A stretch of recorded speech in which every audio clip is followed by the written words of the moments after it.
पाकिस्तान और ईरान में जंग छिड़ चुका है। क्या अब पाकिस्तान मिट जाएगा?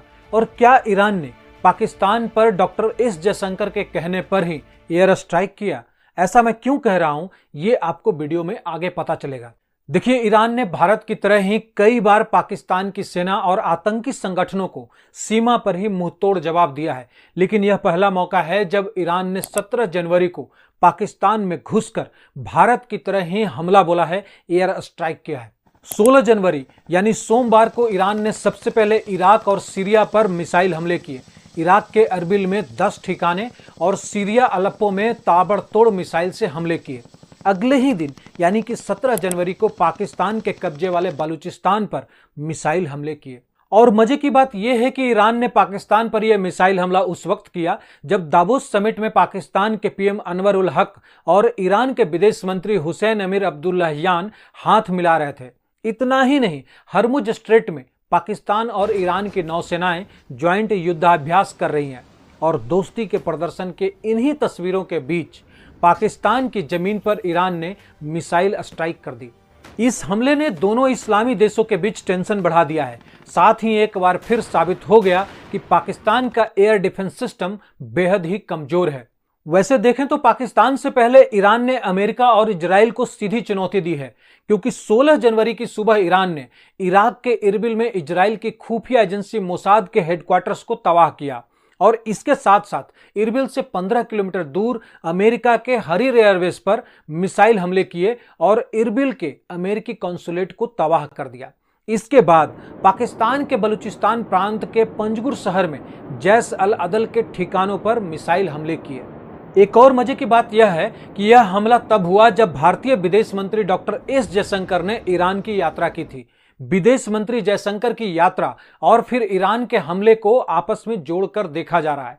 देखिए, भारत के पाकिस्तान से खराब संबंध हैं और ऐसे में इस हमले को कोइंसिडेंस कह सकते हैं, लेकिन यह भी सच है कि बॉर्डर सिक्योरिटी की चिंता और पाकिस्तान से पैदा होने वाले आतंकवाद को लेकर लंबे समय से चले आ रहे मुद्दे को लेकर भारत हर कदम पर सवाल उठाता है। पाकिस्तान से पैदा होने वाले आतंक से भारत सबसे ज्यादा परेशान है। इसीलिए विदेश मंत्री जयशंकर की चर्चा में स्ट्रेटेजिक चारबाहर पोर्ट प्रोजेक्ट से लेकर समुद्री सुरक्षा और खाड़ी में बढ़ते खतरे समेत कई मुद्दे शामिल रहे हैं, जिसे एस जयशंकर ने ईरान में भी डिस्कस किया और हो सकता है कि इन सब बातों से ईरान को मोटिवेशन मिला हो। एक पल के लिए भारत और पाकिस्तान के कड़वे रिश्ते को भूल जाइए। पाकिस्तान के अपने दूसरे पड़ोसियों के साथ क्या संबंध है, इसे देखते हैं। देखिए, पाकिस्तान की सीमाएं अफगानिस्तान और ईरान से लगती है। ईरान और अफगानिस्तान दोनों ही इस्लामिक देश हैं। पाकिस्तान की तरह अफगानिस्तान एक सुन्नी बहुल देश है, जबकि ईरान एक शिया देश है। पाकिस्तान के अपने किसी भी पड़ोसी देश के साथ रिश्ते कॉर्डियल नहीं है। दरअसल पिछले कुछ समय से भारत के साथ लगती इंटरनेशनल बॉर्डर और एलओसी पर ज्यादातर शांति है, जबकि अफगानिस्तान, ईरान और पाकिस्तान के संबंधों में टेंशन है, क्योंकि पाकिस्तान और ईरान की 904 किलोमीटर की सीमा वाला क्षेत्र नारकोटिक्स की तस्करी और उग्रवाद का सेंटर रहा है। अमेरिका और ईरान द्वारा सो कॉल्ड सुन्नी आतंकवादी समूह जैश अल अदल का साउथ ईस्ट ईरान में आतंकवादी गतिविधियों को अंजाम देने का एक लंबा इतिहास रहा है। यूएसए के डायरेक्टर ऑफ नेशनल इंटेलिजेंस के अकॉर्डिंग आतंकवादी समूह 2013 से ईरान में नागरिकों और सरकारी अधिकारियों पर घात लगाकर हमला, हत्या, हमले, हिट एंड रन छापे और अपहरण में शामिल रहा है। अक्टूबर 2013 में जैश अल अदल ने 14 ईरानी बॉर्डर सिक्योरिटी गार्ड्स को मार डाला। 2019 में इसने ईरान के paramilitary groups Islamic revolutionary guard corps पर सुसाइड अटैक किया, जिसमें 27 स्टाफ मारे गए। उसी साल उसने 14 ईरानी सिक्योरिटी पर्सनल का भी अपहरण कर लिया। अफगानिस्तान और पाकिस्तान के बीच के संबंध भी अच्छे नहीं हैं।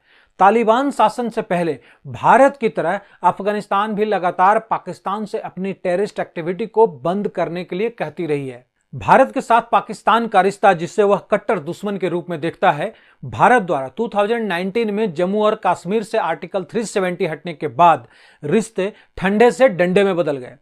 पाकिस्तान, जिसका इस मुद्दे पर कोई अधिकार नहीं है, उसने इसका विरोध किया और फैसले को एक तरफा बताया।